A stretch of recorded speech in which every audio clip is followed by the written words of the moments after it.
So welcome to Summerhall for this first in our season this year of Clips film screenings as part of the Artists' Rooms Research Partnership activities in Edinburgh and elsewhere. So my name is Neil Cox, I'm Director of the Artists' Rooms Research Partnership. It's my job to welcome you and introduce the event. But in fact this event, like all of our others, is curated and delivered by a team of History of Art MSc students who are around about and you'll meet them. Clips, this is its second year, film screenings, and we're trying out different venues. This is quite exciting, it's like a real cinema, this one. The only difference is that this one's quite cold. You might want to keep your coats on, it's cold out there.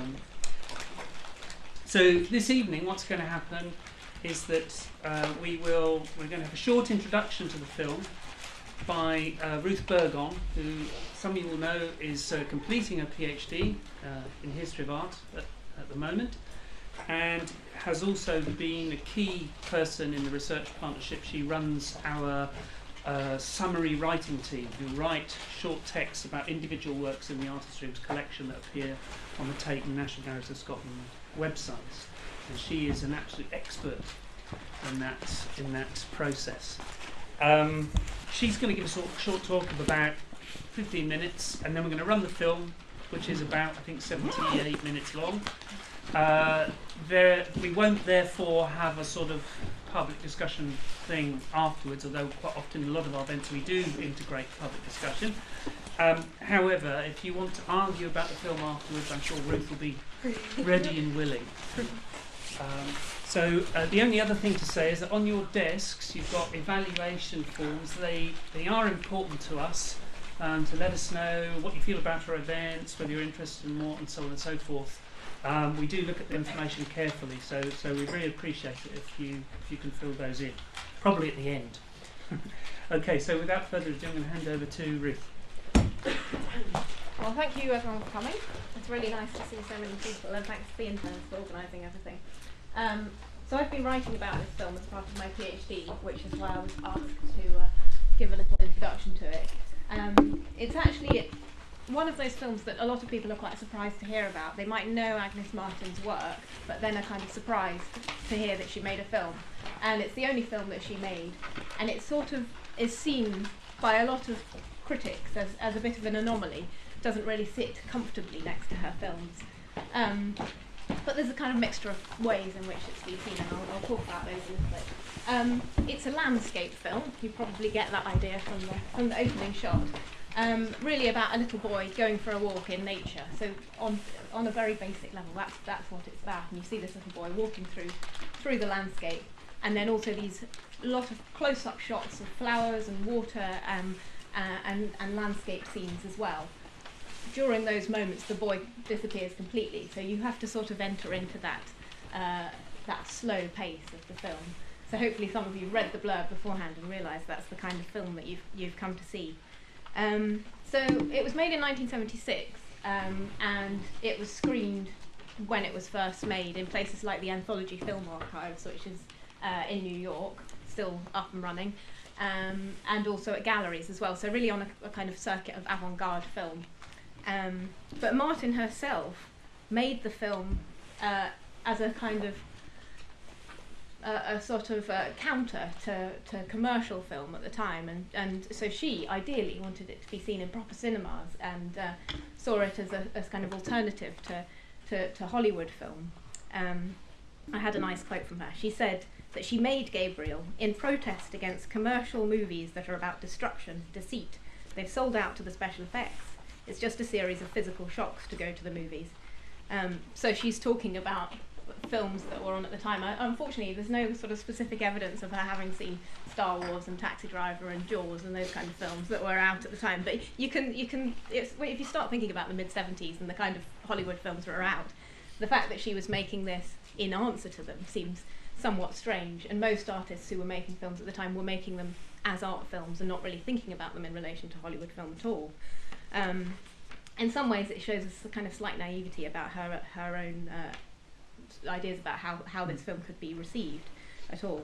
So the reception of it when it was first screened, Jonas Mekas wrote about it, and he founded the Anthology Film Archives, also a very well-known avant-garde filmmaker, and his films are very well regarded, and he also wrote a column reviewing artists' films in the Soho Weekly News in New York, and he wrote about the film. Agnes Martin is a great painter, and whatever she does has importance. Her film is no great cinema, that I have to state at the outset, but it's a very beautiful film. Agnes Martin's film is about water, about countryside, flowers, nature and mystery. I quite like this for review because he's kind of being honest about it and saying that that it's no great cinema, in the sense that she's not a filmmaker. She just decided she wanted to make a film one day and went out, got herself the equipment and made this film without really having any training of any kind. But at the same time, she has made a beautiful film, and Jonas Mekas goes on to describe the scenes in it in a very nostalgic way.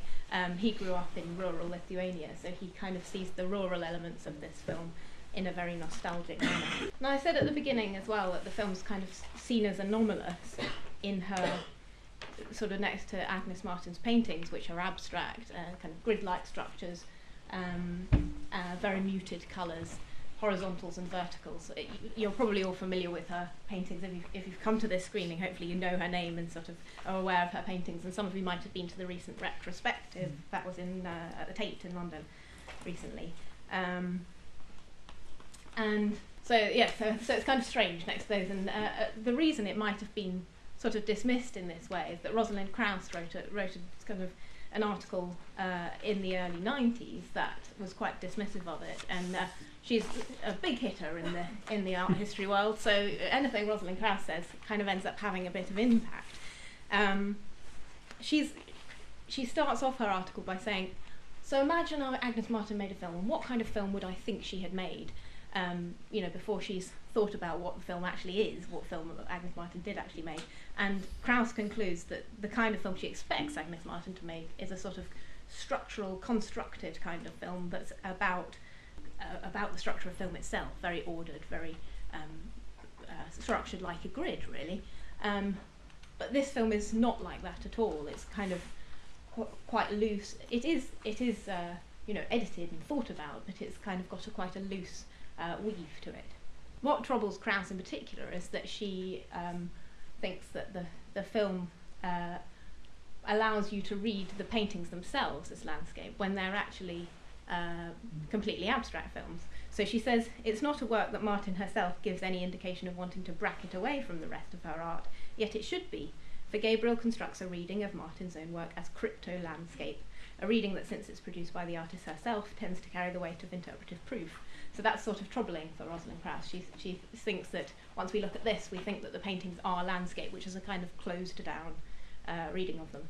And then I've just got one last kind of review that was given, which I think is quite helpful when you're about to see the film. This gives you an idea of what it's like to see it. And this was Arnie Glimke, who was Martin's gallerist and also a really good friend of hers, and ran the Pace Gallery, which is where this film's been borrowed from in New York. So he said this relatively recently in conversation with Francis Morris, who curated the Tate show. He said that Gabriel's not unlike a Warhol movie. It is incredibly boring. It's like 2 hours long. He's exaggerating there. It's a bit shorter than that. And he says after about 20-30 minutes you start to get into it. At the beginning the movie can be excruciating, and then you realise what she's doing. It's almost like a sensory deprivation experiment. Then everything you start to see becomes heightened because you're so hungry for some activity. At the same time, in the scientific world, so he's talking about in the 1970s, we were dealing with sensory deprivation experiments where people were put in chambers and their perceptual systems would begin to fire on their own. And I think Warhol was doing that, and I think, frankly, some of Agnes' paintings do that. What I like about this is that he actually makes that analogy between looking at her paintings and looking at the film. So instead of seeing it as something bracketed away from them, he's comparing the viewing processes of the film and the painting, and saying that you've got to have the same kind of patience with this film as you might with looking at her paintings. And I think that quote gives you an idea of the sort of the kind of viewing that you'll expect of the film, and that you've got to enter into that slightly meditative process of viewing it. The other thing I should say is I don't think it's as boring as a Warhol film, because Warhol films, if you think of the 8-hour-long film of the Empire State Building, or of those films of kind of people's faces or people asleep, that's literally the only shot in the film. This is a lot of shots, and it's actually quite exciting compared with a Warhol film. So that's something worth bearing in mind as well. One more thing I wanted to say, just to so you don't get wrong-footed about it. It is a silent film mostly, partly because Agnes Martin didn't know how to record ambient sound, but there is also music as well. So there are points where Bach's Goldberg variations come in, but apart from that, it's silent. So that's something just to bear in mind. Thinking, oh no, the sound's not working. It's supposed to be like that. So I think I've said everything I wanted to say. I'll just check. So the beginning bit has the boy featured in it, and then he sort of disappears for about 20 minutes in the middle and then comes back again. So I kind of see it structured in those three parts of the boy at the beginning, and then a long section without him, and then he reappears again at the end. So when he reappears at the end, you know that you're about 20-25 minutes from the end, just to give you a sense of pacing yourself. So I hope you enjoy it, and thank you so much for coming.